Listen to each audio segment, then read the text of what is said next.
Welcome back to TechQuest TV. My name is Kelly Lewis, and I'm President and CEO of TechQuest Pennsylvania. And I'm the host today of an exciting show. We started out in State College, Pennsylvania with David Paterno. We're coming back to Harrisburg, but we're going to talk about the whole state. Our guest with us now is Robert Beard. He's a geologist with SAIC. Robert, welcome to TechQuest TV. Thanks, Kelly. It's a real pleasure to be here. Now tell us about SAIC. It's a gigantic company. Yes, it is. Yes, well, SAIC stands for Science Applications International Corporation. We're a scientific engineering and technology applications company. We have over 43,000 employees. We're a Fortune 500 company. And our headquarters are in McLean, Virginia, and we have offices worldwide in all major U.S. cities. Historically, the bulk of our revenues have come from the federal government. And in 2010, we formed a new subsidiary called SAIC Energy, Environment, and Infrastructure, LLC, to better focus on serving our private sector clients. And they include clients that are such as manufacturers, the mining industry, utilities, and of course the oil and gas industry. And in Pennsylvania, our offices are in Harrisburg, Exton, West Mifflin, which is just south of Pittsburgh, and we just opened an office in Towanda to better serve our clients in the Marcellus Shale. Well, that's amazing. Now, you just presented at a Pennsylvania infrastructure meeting that we had in early February. Yes. And just tremendous opportunity.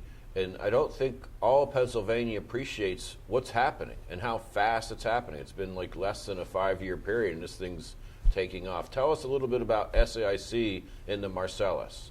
Sure. Well, let's look at the Marcellus itself first. Marcellus Shale, it's a black, organic-rich shale. It was formed about 400 million years ago during the Middle Devonian period. And geologists you definitely are a geologist. Yeah, well, that's correct. Yeah, geologists have long known that the Marcellus has natural gas, but it was only recently with technology improvements in hydraulic fracturing and horizontal drilling that we've actually been able to develop the Marcellus as a natural gas source. And it was really back in the early 2000s when companies started actively exploring the Marcellus in Pennsylvania, and with a big spike in gas prices in 2008, things became very active at that point. And even with lower gas prices recently, there's still considerable activity in the Marcellus.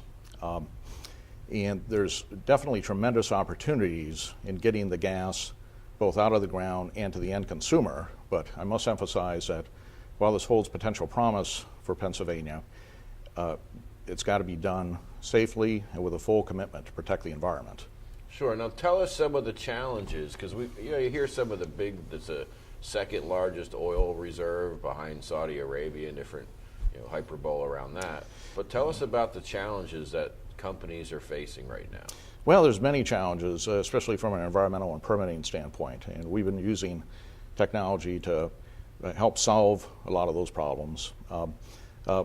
Some examples of work that we've been doing. One of the big things that we're doing right now is that we've developed a very, very large baseline environmental sampling program. Companies, prior to drilling a natural gas well, actually have to evaluate the drinking water supplies around that well. And we've been going out and collecting baseline samples, basically around residential wells, springs, and we've been taking GIS data and integrating our land parcel data, well chemistry data, well ownership data, and using GIS tools to assemble this and develop a very, very large database to where we can actually go at any point in time, look at what's going on around a well pad and make sure that we haven't impacted those areas. So I see, one, the great applications of technology for all this data, and then you need to put it all together under the GIS types of maps so you can kind of see where things are. Yes, that's correct. And we've been doing that a lot with our water sourcing work too. I think one of the best things that the state has right now is what we call the POSDA data. That's the Pennsylvania Spatial Data Access. That's a clearinghouse for all the mapping data in the state. And all of our projects, we routinely access this data and use it for our topography, geology, watershed mapping, and we're able to assemble that data very quickly and know very precisely or accurately how how much water we're actually taking out of sources, how much water is available, what conditions are under drought, and that's been another way that we've been using technology to know how much water we've got available and how we can further protect the environment. So there's a lot of science underneath this whole Marcellus Shale. I mean, Oh, sometimes absolutely. you get the impression that it's the Wild West out there. No, and, no, there's not at all. holes in the ground. Not at all. It's a very capital-intensive business, and companies want to make sure that when they are investing that kind of money in their natural gas wells, that they get it right. So, and the best way to get that right is to make sure that you're using effective use of technologies that we have available. Now, it's also an area that definitely it's very rural, most of the Marcellus, so we need some cell phone coverage is an issue, and we're going to have to get more pipelines built. Absolutely. The infrastructure that's needed, there's tremendous opportunities in that too. We definitely need to develop better cellular coverage, better broadband coverage, and also when we're drilling a well, we still have to get that gas to market. So there's tremendous opportunities in building and constructing the pipelines, the roads that are required, and not to mention all the support facilities for the drillers, their families. And so it basically has a tremendous effect on the local economies. So there's some positives for sure, but we got to make sure that we're minimizing the negatives. Right, yeah. And there certainly are issues that have to be dealt with. There is increased truck traffic. There's issues with water supply.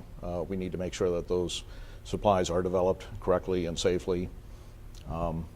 And so it's not right for every community, but if it's done correctly, it can certainly be a very, very, very good natural resource for development. So I also think there'll be a lot of technology when they start to map out where these gas pipelines can go, because the Absolutely, technology, yes. especially based on all your work on land and land use, we can map these gas lines out more perfectly than in the past. Yes, and one of the interesting things lately, in the past we used to do a lot of 2D mapping. Now we're actually able to do a lot of three-dimensional mapping too. And some of the latest models that I've seen, we can actually show where a pipeline's going and actually use existing data that comes right off of satellite photos and actually show a three-dimensional model of how that's going to go over the hills, go around individual trees, houses, and it's actually quite amazing what we're able to show these days. And then in other applications, I think technology innovation is just going to explode, is the use of the gas. Like in converting buses over to gas and making those engines better. Because this is, even though gas has been around a long time, it hasn't been used extensively for mass transit or other opportunities. Yes, that is correct.